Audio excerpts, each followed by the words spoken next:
আদেশ করলেন, হে আমার পয়গম্বর, আপনার প্রিয় বস্তু আপনি আল্লাহর রাহে কুরবানি দেন, আল্লাহর রাহে কুরবানি দাও।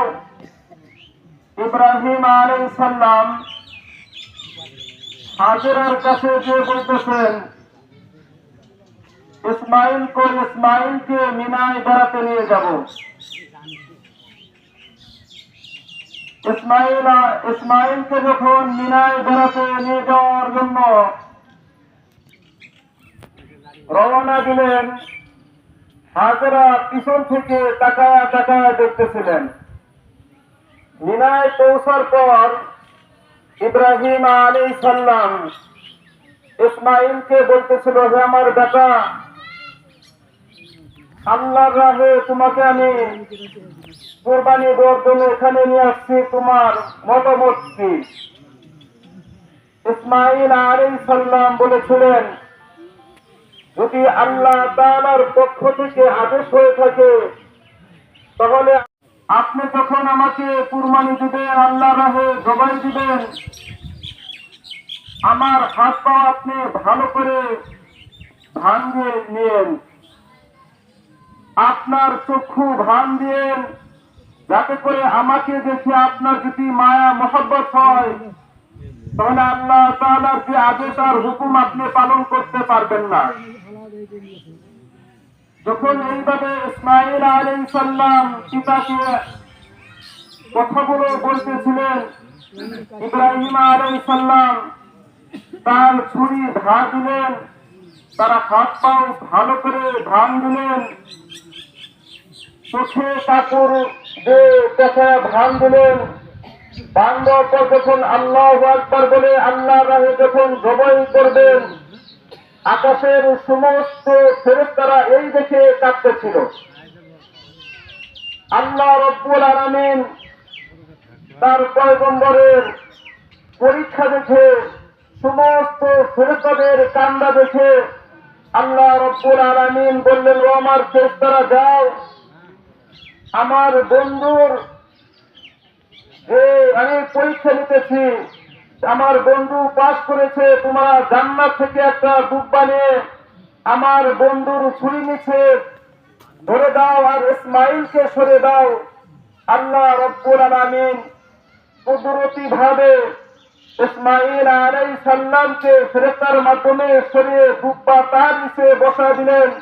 যখন জান্নাত থেকে ওই দুব্বা নিয়ে আসতেছিলেন, সমস্ত ফেরেশতারা বলতেছিল, আল্লাহু আকবার, আল্লাহু আকবার।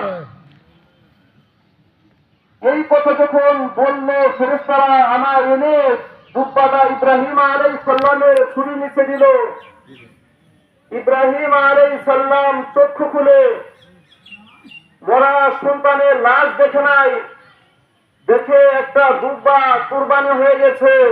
তখন আল্লাহ রব্বুল আলামিনের দরবারে শুকরিয়া আদায় করতেছিলেন, আল্লাহু আকবার ওয়া লিল্লাহিল হামদ। আল্লাহ সবচেয়ে বড়, আল্লাহ সমস্ত প্রশংসার অধিকারী।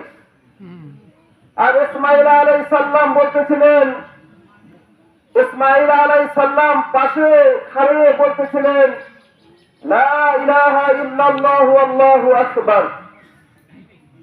আল্লাহ ছাড়া কোনো মাবুদ নাই, আল্লাহ ছাড়া কোনো মাবুদ নাই, আল্লাহই সবচেয়ে বড়। এই যে আল্লাহ রব্বুল আলামিন তার বন্ধুকে একটা পরীক্ষা নিলেন, আর এই পরীক্ষার মাধ্যমে যে একটা বাক্য বললেন, ফেরেশতারা বললেন, ইব্রাহিম আলাইহিস সালাম বললেন, ইসমাইল আলাইহিস সালাম বললেন, আল্লাহু আকবার, আল্লাহু আকবার, লা ইলাহা ইল্লাল্লাহু, আল্লাহু আকবার, আল্লাহু আকবার ওয়া লিল্লাহিল হামদ। এই বাক্যটা আল্লাহ রব্বুল আলামিনের দরবারে এত পছন্দ, এত গ্রহণযোগ্য হয়েছে, যখন এই ৯ জিলকদ আসবে, সমস্ত পৃথিবীর মুসলমানদের জন্য অজীব হলো এই কালেমাগুলো, এই বাক্যগুলো ৩ দিন পর্যন্ত তারা প্রত্যেক নামাজের পর পড়বে। পরে ইব্রাহিম আলাইহিস সালামের ভালোবাসা তাদের হৃদয়ের ভিতরে জাগবে। উম্মতে মুহাম্মাদী সমস্ত মুসলমান এই অনুসরণ করে আল্লাহ রব্বুল আলামিনের প্রশংসা করবে, আল্লাহ রব্বুল আলামিনের ভালোবাসা অন্তরে জাগবে। আল্লাহ রব্বুল আলামিন তো আমাদেরকে সন্তান জবাই দেওয়ার আদেশ দেন নাই, আল্লাহ রব্বুল আলামিন আমাদেরকে আদেশ দিয়েছেন ইব্রাহিম আলাইহিস সালামের সুন্নত। আল্লাহ রব্বুল আলামিন ধন সম্পদ দিয়েছে, ওই ধন সম্পদের ভিতর থেকে আল্লাহ তাআলাকে রাজি করার জন্য, আমরা আল্লাহ তাআলাকে পাওয়ার জন্য, মহব্বত করার জন্য আমরা আল্লাহর রাহে ছাগল কুরবানি করব, গরু কুরবানি করব, দুব্বা কুরবানি করব, উট কুরবানি করব। মেরে দোস্ত, ভাই বুজুর্গ, এই যে যত বড় আমরা উট কুরবানি করব, গরু কুরবানি করব, এর পশম যতগুলো পশম আছে, প্রত্যেক পশমের আল্লাহ রব্বুল আলামিন যদি 1 লক্ষ পশম থেকে 1 লক্ষ নেকি দান করবেন, যদি 24,000 পশম থেকে 24,000 নেকি করে দান করবেন, প্রত্যেকটা পশমের বিনিময় একটা করে আল্লাহ রব্বুল আলামিন নেকি দান করবেন। সুবহানাল্লাহ। এই যে একটা মহব্বত, প্রেম, ভালোবাসা, আমরা এগুলো কার কাছে যা শিখবো, কার কাছে যা আমরা শিখবো? আল্লাহ রব্বুল আলামিন পবিত্র কোরআনে বলেন, আল্লাহ রব্বুল আলামিন পবিত্র কোরআনে বলেন, আলা ইন্না আউলিয়া আল্লাহ লা